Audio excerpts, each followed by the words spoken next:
We're sitting here in late January, and baseball is already knocking on the door. I'm not even kidding when I say pitchers and catchers report in literally 2 weeks, February 11th.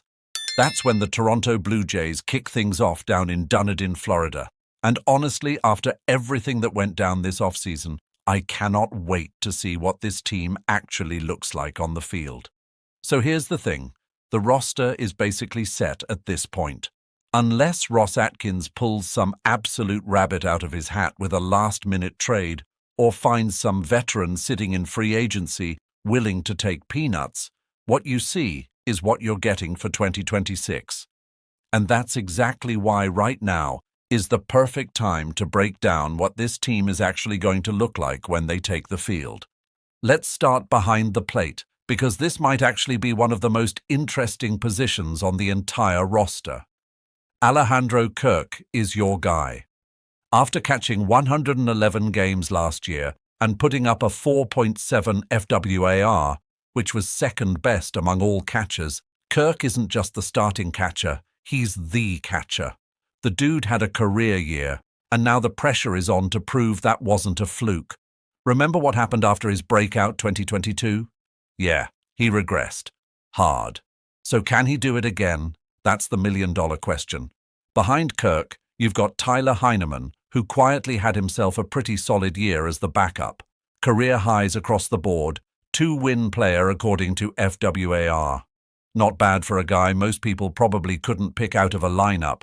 Then there's Brandon Valenzuela and CJ Stubbs fighting for scraps, but keep your eyes peeled for Edward Duran. He's the top catching prospect in the system, and he'll be at Major League camp. Just saying. First base? Come on. You already know. Vladimir Guerrero Jr. is locked in for his 6th straight season as the everyday first baseman. But here's what's different this year. Bo Bichette is gone. Vlad doesn't have his running mate anymore, and that means all eyes are on him to carry this offense, especially after that absolutely insane postseason he just had. The kid is 26 years old and entering what should be his prime. If there was ever a year for him to put it all together, it's this one. When Vlad gets a day off or slides into the DH spot, you'll probably see Kazuma Okamoto, Ernie Clement, or even Anthony Santander taking a few hacks at first. Now second base gets interesting because this is Ernie Clement's job to lose. With Bichette out of the picture, Clement finally gets his shot to be an everyday player. The defense is already there. 10 defensive runs saved last year, elite metrics across the board. But can he hit? That's the question. Against lefties last year, he was fantastic. 146 WRC+. Against righties, brutal. Just 75 WRC+. The weird thing is, the year before, it was completely flipped. He crushed righties and couldn't touch lefties. So, which version do we get in 2026? If his bat fails him, you've got Davis Schneider, Andrés Giménez, Leo Jiménez, and maybe even Addison Barger ready to slide in. Shortstop is Andrés Giménez's domain now. The 3-time Gold Glove winner made the move from second to short late last season, and he looked completely natural doing it. The glove is never in question with this guy. It's the bat. He started the season on fire, remember that? And then he just fell off a cliff. If he can't figure out the offense, you might see Clement sliding over to short when a lefty is on the mound, which would open up second base for Schneider or Jiménez. Speaking of Jiménez, he's out of options, which means if he doesn't make the team, he's getting waived. Talk about pressure. Third base belongs to Kazuma Okamoto, and I'm genuinely fascinated to see how this plays out. The 29-year-old Japanese slugger is coming over after absolutely raking in NPB, and the Blue Jays are betting he can provide that middle-of-the-order thump they desperately need. Without Bichette, and with question marks around Santander, Okamoto needs to hit. The defense? Whatever. They didn't sign him for his glove. They signed him to mash, especially against lefties. If things go sideways, Barger could platoon with him at the hot corner, but right now, this is Okamoto's job. The outfield is where things get really murky. Let's start in left field with Anthony Santander. 2 years ago with Baltimore, this dude hit 44 home runs and was worth over 3 wins. Last year, injuries derailed everything. So which Santander shows up in 2026? If he's healthy and even close to that 2023 version, left field is his. If not, you're looking at Schneider, Nathan Lukes, Miles Straw, or even George Springer rotating through. None of those guys bring the power Santander can, which is exactly why the Blue Jays need him healthy.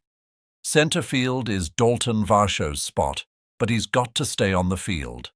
71 games last year because of shoulder and hamstring issues. That's just not going to cut it.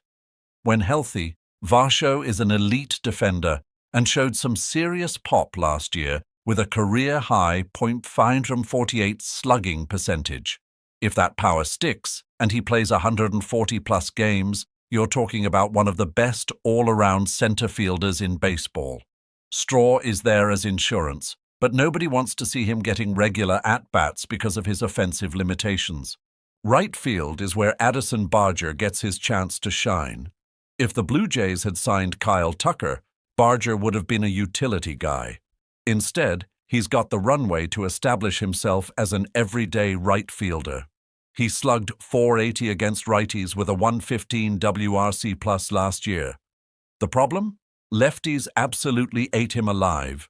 69 WRC plus with a strikeout rate near 30%. That's got to change. But the talent is there, and now he's got the opportunity. Expect him to bounce back and forth between right and third base depending on matchups.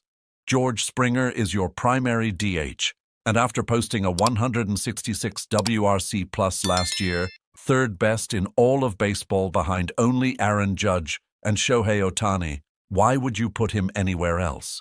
The 36-year-old will rotate through the corner outfield spots occasionally to keep his legs fresh and give guys like Santander, Okamoto, and Guerrero hitter-only days.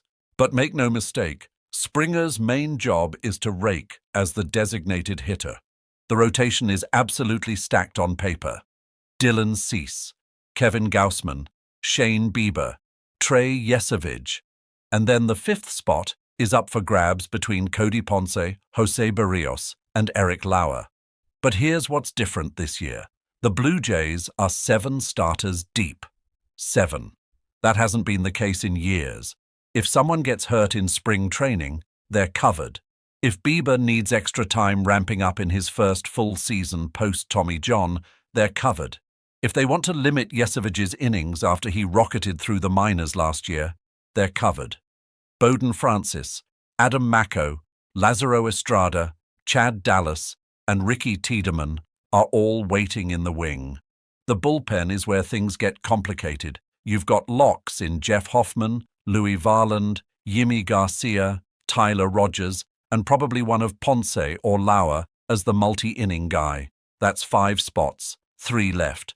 Brendan Little, Tommy Nance, Mason Fluharty, Braden Fisher, Angel Bastardo, Spencer Miles, Yariel Rodriguez, and Chase Lee are all fighting for those final spots. Nance is out of options, so he's either making the team or getting waived. Fluharty and Fisher both emerged last year and seem like safe bets. Little's got elite stuff, but was wildly inconsistent. Bastardo and Miles are Rule 5 picks, so if they don't stick, the Blue Jays can send them back for $50,000 each. Spring training starts in 2 weeks, and this roster is ready to prove something. No more excuses. Let's see what they've got.